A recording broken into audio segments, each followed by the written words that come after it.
êtes sur TV Africa, madame, monsieur, bonjour et bienvenue dans cette nouvelle édition de Getsingo. Ce sont des déclarations qui ont suscité une vague d'indignation sur le continent africain.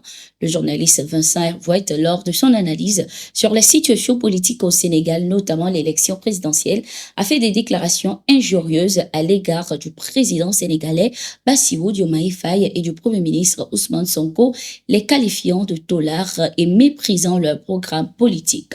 Le journaliste français n'a pas manqué d'ajouter que l'élection de Bassirou Diomaye Faye à la tête du Sénégal pourrait entraîner une augmentation du nombre de migrants sénégalais dans certaines régions de la France. Écoutons. En tout cas, 10 jours après la levée d'écrou, les deux tolards ont en main les clés du palais présidentiel, comme dans un conte de fées ou une révolution. Depuis des mois, le Sénégal est en crise et personne n'avait prévu ce dénouement.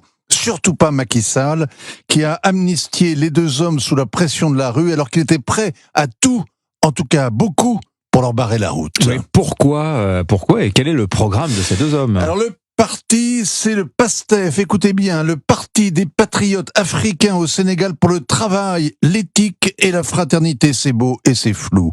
Le PASTEF prône plus de justice, moins de corruption, une meilleure répartition des richesses, plus d'équité dans les relations internationales. Qui est contre ? Il se dit souverainiste et panafricain, comprenez que l'étranger doit cesser de piller le continent, surtout les Blancs, c'est la version africaine du populisme. Bref, il n'y a pas de programme, mais il y a beaucoup d'impatience. Le PASTEF parle sans cesse de rupture, ça veut dire place aux jeunes. 70% de la population sénégalaise a moins de 30 ans. Cette jeunesse vient de donner son congé à la vieille classe politique, si familière de la France. Il y avait 13 candidats en lice, 2 anciens premiers ministres, le dauphin du président sortant, des caciques, tous atomisés. La vague de dégagisme porte donc au pouvoir le président le plus jeune du Sénégal. Il a eu 44 ans hier. Sacré cadeau d'anniversaire. C'est aussi le premier qui ait 2 épouses, celle qui lui a donné 4 enfants et une nouvelle, une jeune Mauritanienne. Les deux hommes se défendent d'être des salafistes, mais ils sont plus proches du Qatar et des frères musulmans que des confréries gardiennes de l'islam sénégalais de tradition soufie. Aux législatives, Sonko, par exemple, promettait de pénaliser davantage l'homosexualité. Moi, ça promet, hein. Mais pour cette génération, la France, c'est de la préhistoire, un passé qui n'inspire aucune nostalgie. Ils sont tentés de se débarrasser du franc CFA, ils veulent réviser les grands contrats, notamment sur l'exploitation du gaz offshore, mais pas un mot sur la base militaire française à Dakar. Ils n'ont pas la volonté d'humilier les Français qui ont manifesté, les putschistes du Mali, du Niger, du Burkina Faso, mais c'est bien un domino supplémentaire qui vient de tomber. Comme toujours avec les populistes, les diplomates comptent avoir affaire à des opportunistes qui seront sensibles à la réelle politique. Il faut l'espérer. Sinon, cette jeunesse sénégalaise déçue prendra la route de l'exil, celle qui débarque tôt ou tard, au pied des Alpes ou au métro Pyrénées, dans le 19e arrondissement. Je crois que c'est dans le 20e, si je ne m'abuse, Vincent. Ah, mais peut-être avez-vous raison. Non. Vous y allez rarement. J'y ai habité. Ces propos condescendants du journaliste secouent la toile. Les analystes de leur côté estiment que ces déclarations de Vincent Hervouet ne sont que la manifestation du mépris des Occidentaux pour l'Afrique. Au Nigeria, ils sont 2300 terroristes à être neutralisés au cours du premier semestre de l'année 2024. Le bilan est donné par le major général Edouard Buba, directeur des opérations médiatiques de la défense nigériane. Selon ces informations, cet exploit a été réalisé grâce à des frappes synchronisées entre les forces terrestres et aériennes contre les enclaves terroristes. Ces actions offensives des troupes entre janvier et mars ont abouti à la récupération de 2847 armes, dont 1497 fusils AK-47, 33 878 cartouches de 7,62 mm, 12 698 cartouches de 7,62 mm, autant 948 armes assorties et 5 520 munitions assorties. 58 492 munitions ont été également récupérées. D'autres sont 21 573 310 litres de pétrole brut volé, 2 723 430 litres d'ago raffiné illégalement, 53 300 litres de DPK et 52 730 litres de PMS, entre autres. Ce qui précède démontre que les opérations en cours sont efficaces et axées sur les résultats.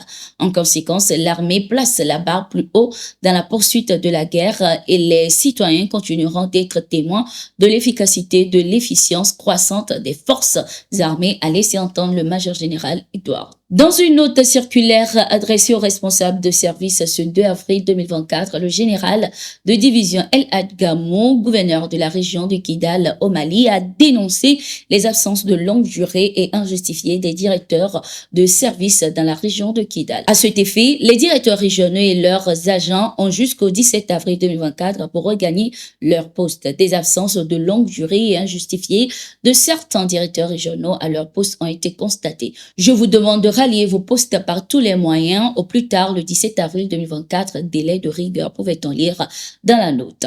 Selon le directeur, cette pratique se fait en violation des délais indiqués par les ordres de mission ou les autorisations d'absence.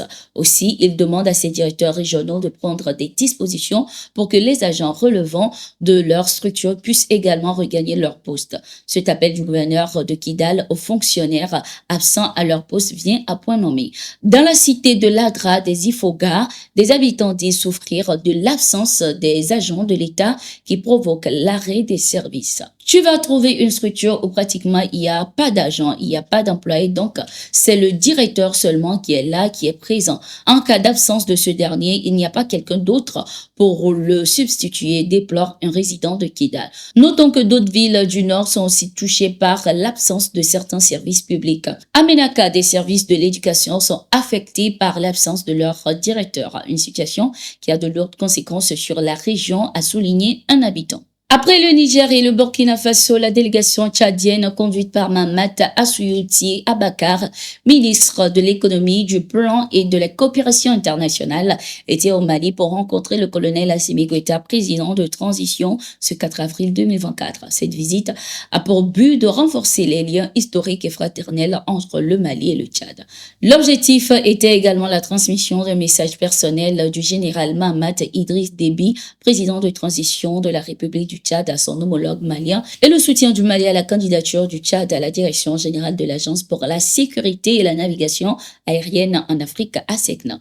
Le colonel Assimi Goïta, de son côté, saluait le message qui lui a été adressé pour enfin offrir des orientations claires pour la suite des relations qu'entretiennent les deux pays. Il a réitéré l'engagement du Mali à soutenir le Tchad, soulignant la mutualité des défis et des opportunités de développement que les deux pays rencontrent dans leurs transitions respectives. Cette rencontre a également permis aux deux pays de réitérer leur engagement effectif à travailler conjointement pour la paix, la sécurité et le développement économique du Sahel. Nous sommes arrivés à la fin de cette édition de Gatingo. Merci d'être resté avec nous. Nous sommes en continu sur nos différentes plateformes.